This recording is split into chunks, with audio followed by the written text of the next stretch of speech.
स्वागत है आप सभी का हमारी कॉन्सेप्ट फायर यूट्यूब क्लासेज में। सभी बच्चों का हार्दिक अभिनंदन है और शुरुआत करते हैं हम एक और क्लास के धमाकेदार क्लास के साथ में, जो एग्ज़ाम की दृष्टि से महत्वपूर्ण रहने वाले हैं। हर एक लेवल को यहाँ पर बताने का हम प्रयास करेंगे। जो आपके पास में, जो मेरे पास क्वेश्चन है, 12 क्वेश्चन है।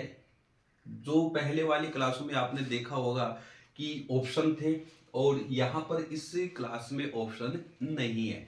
तो बिना ऑप्शन के भी आपसे क्वेश्चन पूछे जाने वाले हैं, और ऑप्शन के भी क्वेश्चन पूछे जाएंगे, रिक्त स्थान से भी संबंधित क्वेश्चन पूछे जाएंगे। और जो एक आपका 3 नंबर का जो मैप आने वाला है, उस मैप में भी आपको जो स्थानों के नाम है और कौन सा स्थान किस स्थान पर स्थित है, वो भी आपको बताने का प्रयास किया जाएगा। उसकी एक क्लास में, अगले वाली क्लास में वो डाल दूंगा, जिससे आपके 3 नंबर पक्के हो जाएंगे। 4 स्थान आपको पूछे जाएंगे, 4 ही स्थान पूछे जाएंगे, और इसमें एबसद भी के रूप में पूछे जाएंगे। 4 स्थान आएंगे, अथवा में भी आएंगे, 4 अथवा में आएंगे और 4 क्वेश्चन के साथ में आएंगे। तो 8 स्थान आएंगे मैप के अंदर। तो आप वहां पर जो क्लास बनेगी, अपनी वाली जो क्लास, उसमें मैप से संबंधित जो स्थानों के नाम है वो डाल दिए जाएंगे। तो ये जो क्लास है, इस क्लास में पूरी हिस्ट्री, पूरी ज्योग्राफी और पूरा का पूरा जो भूगोल है, वो यहाँ पर आपको बताने का प्रयास करूंगा। तो ये जो 12 क्वेश्चन है, ये आपकी चारों किताबों को कवर करने वाले हैं। तो आप थोड़ा सा इसको तरीके से थोड़ा समझने का प्रयास करना। तो पहला क्वेश्चन अपना है कि औद्योगिक क्षेत्र को कौन सा क्षेत्र कहा जाता है। कि मैंने जो पीछे वाले 3 के क्लासों में क्षेत्र से संबंधित, यानी क्षेत्र से संबंधित मैंने प्रश्न बनाए थे कि यहाँ पर जो क्षेत्र के रूप में आते हैं, एक प्रथम क्षेत्र का आता है, फिर द्वितीय क्षेत्रक, और फिर उसके बाद में तृतीय क्षेत्रक। यानी कि इन क्षेत्र से संबंधित आपसे एक क्वेश्चन एग्जामिनर पक्का पूछेगा कि कौन सा क्षेत्र के किस क्षेत्र से संबंधित है, कौन से क्षेत्र में किस विषय को शामिल किया गया है, किस विषय को शामिल नहीं किया गया है। तो इसमें जो प्रश्न है अपना कि औद्योगिक क्षेत्र, ऑप्शन हमारे पास में नहीं है कि आप ऑप्शन देखकर इसका आंसर आप फटाफट दे दे कि औद्योगिक क्षेत्र को कौन सा क्षेत्र कहा जाता है। कि कौन सा क्षेत्र कहा जाता है, कौन से क्षेत्र कहा जाता है। इसमें प्रथम क्षेत्र कहेंगे, या द्वितीय क्षेत्र कहेंगे, या तृतीय क्षेत्र कहेंगे, या फिर सेवा क्षेत्र कहेंगे, या औद्योगिक क्षेत्र कहेंगे, या फिर और जो क्षेत्र है उनसे संबंधित जो प्रश्न है उसको हम यहाँ पर कवर करने का प्रयास करेंगे। तो यहाँ पर औद्योगिक क्षेत्र प्रश्न थोड़ा सा ध्यान देना है कि औद्योगिक क्षेत्र को कौन सा क्षेत्र कहा जाता है। कौन सा क्षेत्र कहेंगे हम, कौन सा कौन सा क्षेत्र कहेंगे हम। इसमें द्वितीय क्षेत्र, कौन सा क्षेत्र कहेंगे हम। मैं यहाँ पर लिख देता हूं इसका उत्तर कि औद्योगिक क्षेत्र को कौन सा क्षेत्र बोलते हैं, द्वितीयक क्षेत्रक। कि औद्योगिक क्षेत्र को किस क्षेत्र में शामिल किया जाता है, द्वितीय क्षेत्र में शामिल किया जाता है। अगला है बहुराष्ट्रीय कंपनियों द्वारा किया जाने वाला निवेश। देखो, एक निवेश होता है कि कंपनियां कौन सी है, बहुराष्ट्रीय कंपनियां द्वारा किया जाने वाला जो निवेश है, निवेश क्या कहलाता है। थोड़ा सा ध्यान देना है कि बहुराष्ट्रीय कंपनियों द्वारा, यानी बहुराष्ट्रीय, एक से बढ़कर एक जो कंपनियां हैं जो मुनाफे के लिए अलग अलग स्थानों पर क्या करती है, अपना निवेश करने का काम करती है। तो वो जो कंपनियां हैं, उन कंपनियों को कहा जाएगा कि बहुराष्ट्रीय कंपनियां द्वारा किया जाने वाला जो निवेश है, वो निवेश क्या कहलाता है। विदेशी निवेश कहलाता है, या आयात निवेश कहलाता है, या निर्यात निवेश कहलाता है, क्या कहलाता है। कि इसको हम क्या कहेंगे कि जो बहुराष्ट्रीय कंपनियां हैं, कि एक से अधिक जो राष्ट्र की जो कंपनियां हैं, जो राष्ट्र हैं नेशनल लेवल के ऊपर जो कंपनियां होती हैं, जैसे टाटा मोटर्स कंपनियां हैं अपने भारत के अंदर, तो ये अन्य स्थानों पर जाएंगे तो वो निवेश करेंगे, तो उस निवेश को हम क्या कहेंगे उस निवेश को हम कहेंगे विदेशी निवेश। क्या कहेंगे हम उसको? विदेशी निवेश कहेंगे। बहुराष्ट्रीय कंपनियों द्वारा किया जाने वाला निवेश क्या कहलाता है? विदेशी निवेश कहलाता है। अगला जो प्रश्न है कि भारत में किस किस्म की कॉफी तैयार की जाती है? कि भारत की बात हो रही है और किस्म की बात हो रही है और तैयार की जाने वाली कॉफी, बागानों के अंदर तैयार की जाने वाली कॉफी किस्म पूछिए कि भारत में किस किस्म की कॉफी तैयार की जाती है। तो ऑप्शन अपने पास में नहीं है, आप दिमाग से इसका उत्तर भी दे सकते हैं, या आप यदि याद किया है तो किस किस्म भाई अपने जब पाठ में पढ़ा होगा, सर ने हमें बताया भी होगा कि भारत में इस प्रकार की कॉफी तैयार की जाती है, तो किस किस्म की जो कॉफी है वो तैयार की जाती है। तो आप उत्तर देने का प्रयास कीजिए कि भारत में किस किस्म की कॉफी तैयार की जाती है। आपने नाम सुना होगा जो वर्तमान में हम देखते हैं, कैंट। क्या है? कैंट।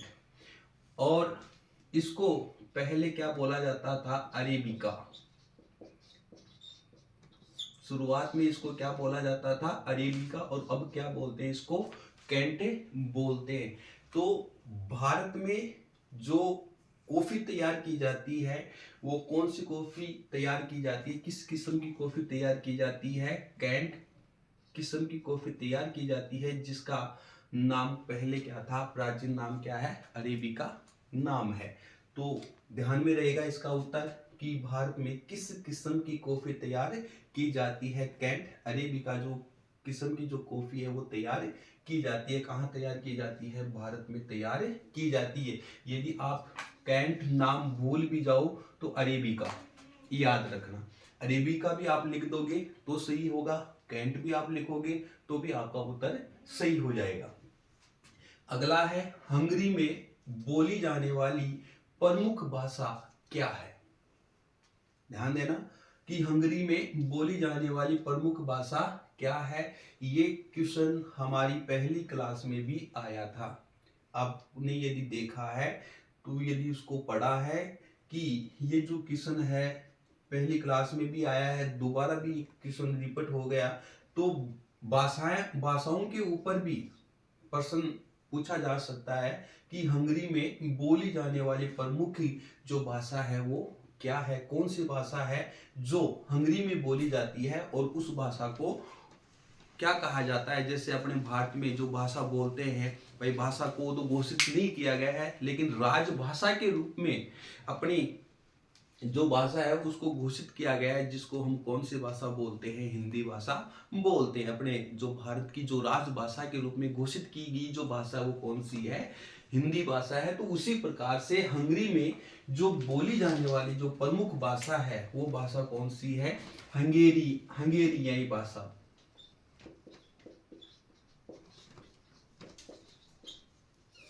कौन सी भाषा है? हंगेरियाई भाषा है। तो ये भाषा कहां पर बोली जाती है? हंगरी में बोली जाती है।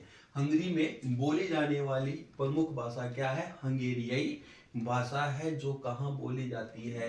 हंगरी में बोली जाती है। ध्यान देना, क्वेश्चन अच्छे हैं सारी किताबों से, हिस्ट्री, ज्योग्राफी, पॉलिटिकल और अर्थशास्त्र, चारों किताबों में से मेरे को जो अच्छा लगा वो आपको बताने का प्रयास कर रहा हूं। आपको कितना समझ में आया है, कितना नहीं आया है, ये जो बात है वो किसके ऊपर डिपेंड करती है? आपकी पढ़ाई के ऊपर डिपेंड करती है कि आपने कितने बढ़िया तरीके से पढ़ने का प्रयास किया था और आपके अध्यापक ने किस तरीके से आपको पढ़ाया है।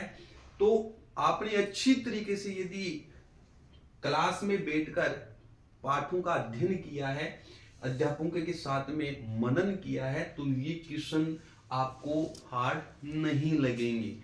एकदम सरल क्वेश्चन है, साधारण क्वेश्चन है, इतने हार्ड भी नहीं है कि आपको ये लगे कि ये क्वेश्चन कहाँ से आ रहे हैं। ये आपकी पाठ्य पुस्तकों में से ही है।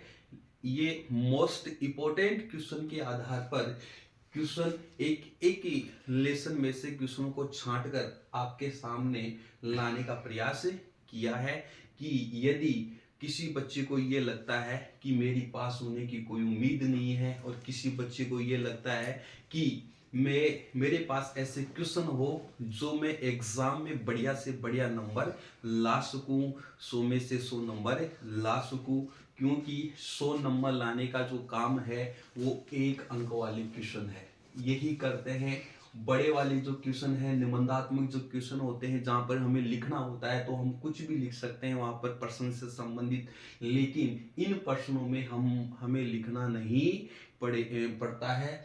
और यहाँ पर यदि 1 अंक का क्वेश्चन गलत हो गया तो समझिए हमारे 100 अंक में से एक नंबर क्या हो गया, माइनस हो गया। जो हमारा टारगेट है जो रहता है 100 का वो वंचित हो जाता है। तो थोड़ा आपको ध्यान देना है।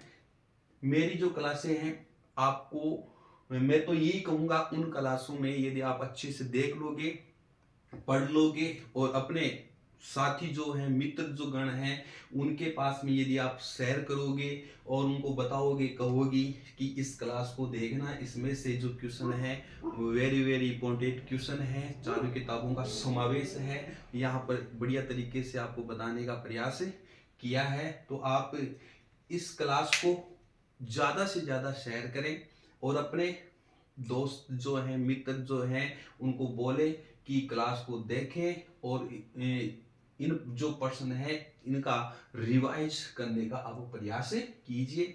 अगला जो क्वेश्चन है कि उत्तर और दक्षिण गलियारा श्रीनगर कौन सा मार्ग जोड़ता है? किसकी बात हो रही है? उत्तर से दक्षिण की बात हो रही है। ये अपना जो भारत है, भारत के कौन सी दिशा से उत्तर और दक्षिण का जो गलियारा है, जहां कहां से, श्रीनगर, भारत के उत्तर में कौन है, श्रीनगर, कौन सा मार्ग जोड़ता है? कौन सा मार्ग जोड़ता है कि उत्तर और दक्षिण जो गलियारा है, श्रीनगर को जोड़ने वाला जो मार्ग है वो मार्ग कौन सा है? कौन सा मार्ग है? आपने नाम सुना होगा कन्याकुमारी। कौन सा मार्ग है? कन्याकुमारी। कन्याकुमारी जो मार्ग है श्रीनगर से लेकर कन्याकुमारी, उत्तर से दक्षिण जाने के लिए जो रास्ता है, श्रीनगर और कन्याकुमारी को जोड़ने वाला जो रास्ता है उत्तर और दक्षिण में। अगला जो क्वेश्चन है कि भारत में वायु परिवहन का राष्ट्रीयकरण कब किया गया है? भारत की बात हो रही है, वायु परिवहन की बात हो रही है। परिवहन आपने पढ़ा होगा कि परिवहन एक वायु परिवहन है, ठीक है। फिर उसके बाद में जल परिवहन पढ़ा होगा आप लोगों ने किताबों में। फिर पाइपलाइन आपने पढ़ी होगी। फिर उसके बाद में रेल परिवहन आपने पढ़ा होगा। तो ये परिवहन के जो साधन है, वायु परिवहन, जल परिवहन, पाइपलाइन परिवहन, रेल परिवहन, इन परिवहनों में से आपने देखो, यहाँ पर जो वायु परिवहन है ये महंगा भी हो सकता है, जल परिवहन में हमें टाइम भी लग सकता है, रेल परिवहन में भी ज्यादा खर्चा आता है, इसमें भी ज्यादा खर्चा आता है और इसमें भी ज्यादा खर्चा आता है। देखो पाइपलाइन जो है ये हमें जल्दी फटाफट वस्तुओं के जो द्रव्य जो पदार्थ होता है वो हमें फटाफट पहुंच जाते हैं। तो पाइपलाइन अपने जो भारत में है वो महत्वपूर्ण भी है। तो यहाँ पर जो प्रश्न पूछा गया है वो क्या पूछा गया है कि भारत में वायु परिवहन का जो राष्ट्रीयकरण है वो कब किया गया था? तो उत्तर आपने दे दिया होगा इतनी देर में। कब किया गया था कि भारत में वायु परिवहन का राष्ट्रीयकरण कब किया गया था? 1953 में। कब किया गया था? 1953 1953 में भारत में वायु परिवहन का राष्ट्रीयकरण किया गया था। क्वेश्चन अच्छे से समझना, ध्यान देना। यहाँ पर इन्हीं क्वेश्चनों से संबंधित आपको एक क्वेश्चन दूसरे क्वेश्चन से क्या किए हुए हैं, टच में है, और जो आपको एक अच्छे क्वेश्चन की ओर ले जाने वाले हैं, जो आपको ज्यादा इधर उधर होने की आवश्यकता आपको नहीं पड़ेगी। अगला जो क्वेश्चन है, महात्मा गांधी की आध्यात्मिक उत्तराधिकारी। देखो यहाँ पर आध्यात्मिक उत्तराधिकारी के बारे में पूछा गया है कि महात्मा गांधी के आध्यात्मिक उत्तराधिकारी कौन थे। तो आपको बताना है, ध्यान दे लीजिए यहाँ पर कि आध्यात्मिक उत्तराधिकारी कौन थे। तो कौन थे महात्मा गांधी के आध्यात्मिक जो उत्तराधिकारी के बारे में पूछा गया प्रश्न है, इतिहास का प्रश्न है, ये अर्थशास्त्र का प्रश्न है, ये ज्योग्राफी का प्रश्न है, ये फिर इतिहास का आ गया, ये फिर ज्योग्राफी का आ गया, ये फिर अर्थशास्त्र का आ गया, और फिर ये अर्थशास्त्र का आ गया। तो ये देखो चारों किताबें इसमें समावेश है, चारों किताबें समावेश है। चार किताब हम एक साथ पढ़ नहीं सकते।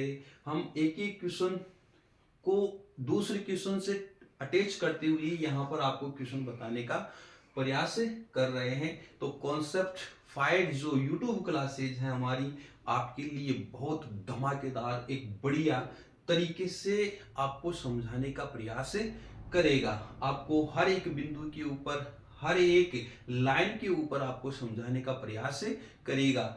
जब तक आपका सहयोग नहीं मिलेगा तब तक हमारे अंदर जो जोश है वो नहीं आएगा, क्योंकि आपका जैसे सहयोग मिलता जाएगा हम अपनी क्लास को और बेटर बनाने का प्रयास भी करेंगे।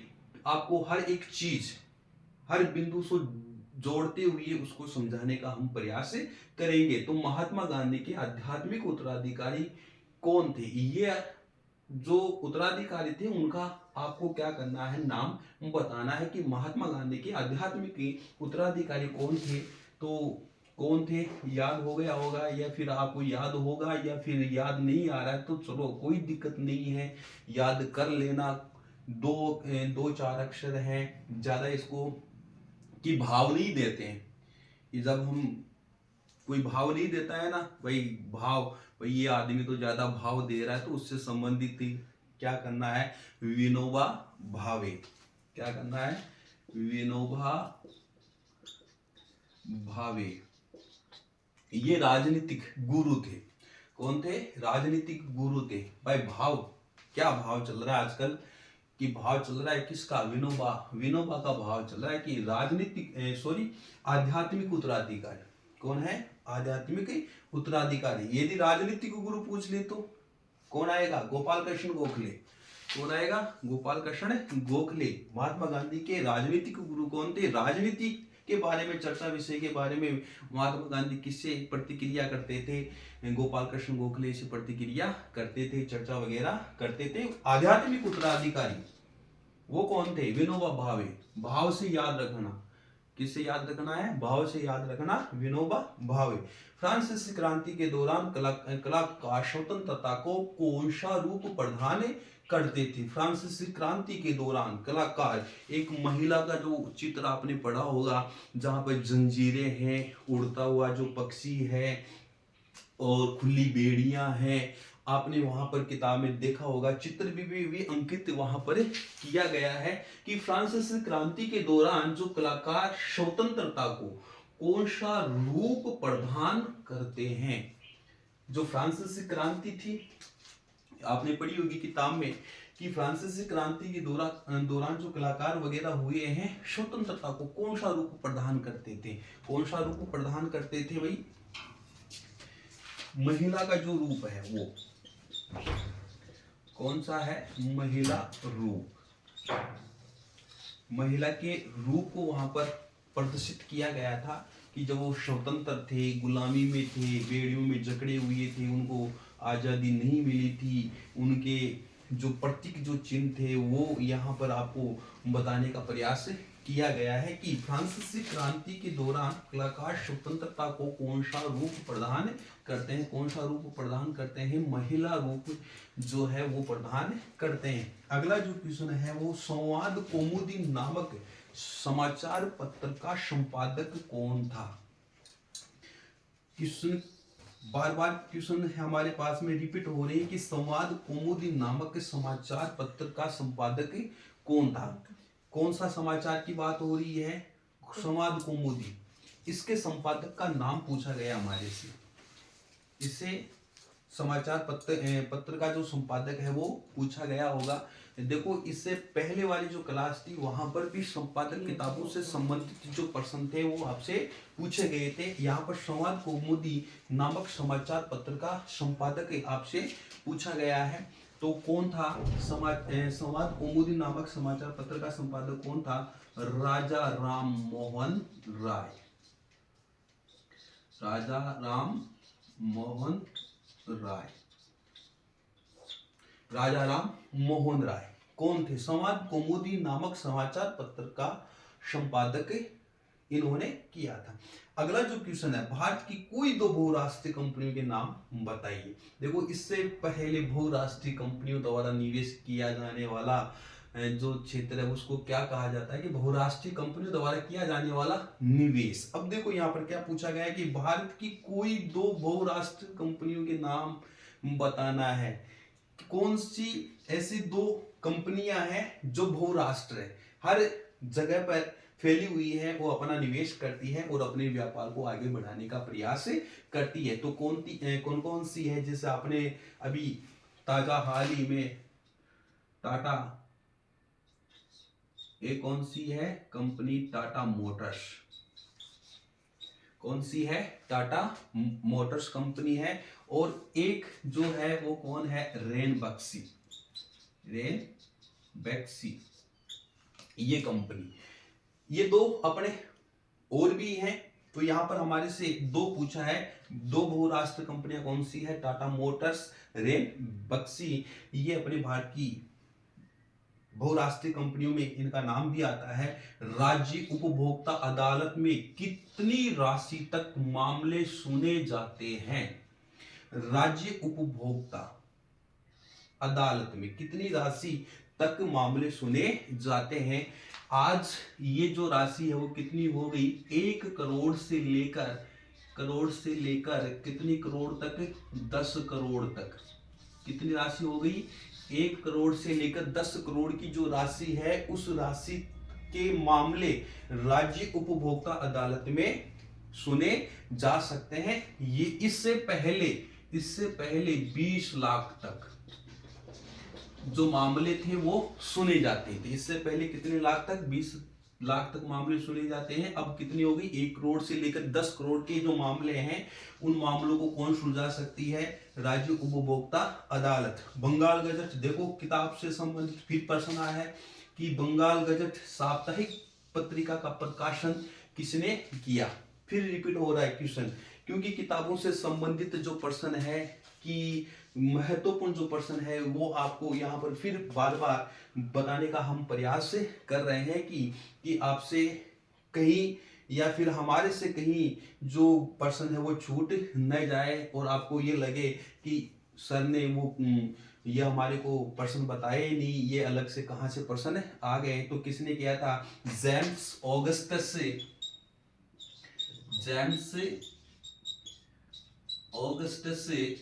हिक्की ने। किसने? जेम्स ऑगस्टस हिक्की ने बंगाल गजट साप्ताहिक पत्रिका का प्रकाशन किया था। ये है हमारे पास में एक बहुत शानदार क्लास थी जिसमें आपको हर एक चैप्टर से, हर एक पाठ से, हर एक किताब से आपको यहाँ पर प्रश्न बताने का प्रयास किया है। ऐसे ही क्वेश्चनों के साथ में हम अगली वाली क्लास में फिर इससे भी बढ़िया क्वेश्चन जो हैं वो आपके सामने लेकर आएंगे। आपको क्लास को देखना है, शेयर करना है। जो हमारा जो YouTube जो चैनल है कॉन्सेप्ट 5, ये आग लगा देने वाली क्लास है। इस क्लास को आप पूरी क्लास को 1 बाय 1 करके देखना है। एग्जाम में यहीं से आपसे क्वेश्चन पूछे जाएंगे। जिस बच्चे को ये लगता है कि मेरे पास होने की कोई उम्मीद नहीं है, और किसी बच्चे को ये लगता है कि मेरे नंबर अच्छे आए, 100 में से 100 आए, तो इन क्लासों को आप अच्छी तरीके से देखें और इनको बार बार रिवीजन करने का भी आप प्रयास करें। कि ये नहीं है कि आप इन्होंने एक बार देख लिया और उसको बंद करके रख दिया। जो मिनिमम जो क्वेश्चन है आपको 15 या 20 के समथिंग क्वेश्चन आपको करवाए जा रहे हैं, ये ज़्यादा नहीं है। आप 10-15 मिनट भी यदि आप क्लास को देखोगे तो आप अपनी कॉपी के अंदर प्रश्नों का उत्तर सही देने का आप प्रयास करेंगे। तो इसी के साथ में अगले वाली जो क्लास होगी वो मैप के ऊपर होगी, क्योंकि 3 नंबर या 4 नंबर का जो मैप आने वाला है उसमें फ्री के जो नंबर है वो फ्री के नंबर आपको हम दिलवाएंगे। और उसमें कुछ भी नहीं होगा, स्थान के नाम है और कौन सा स्थान किस राज्य में स्थित है वो भी आपको साथ साथ में यहाँ पर हम बताने का प्रयास कीजिए। आपका प्यार, आपका स्नेह है, इसी प्रकार से बने रहे। और हमारी जो यूट्यूब जो क्लासेज है कॉन्सेप्ट फायर, इस कॉन्सेप्ट फायर को इस प्रकार से आप फैलाएं कि हर बच्चे के पास में जाए, जिसके पास में उपलब्धि सामग्री नहीं है उसको भी ये बताने का प्रयास कीजिए। आजकल नेटवर्क जो मार्केट है वो ज़्यादा से ज़्यादा बढ़ रहा है, हर किसी के पास में फ़ोन उपलब्ध है। तो आप कॉन्सेप्ट फायर उसको चैनल बताइए और उसको कहें कि वहाँ पर सामाजिक है, गणित है, विज्ञान है, एक से बढ़कर एक जो टीम है वहाँ पर हर एक चीज़ को बड़े शानदार तरीके से आपको बताया गया है। तो आपका मैं आपको फिर कहूँगा, जो आपका प्यार है, स्नेह है, वो इसी प्रकार बरकरार रहें। और लाइक, शेयर और कमेंट करना न भूलें। बहुत बहुत धन्यवाद।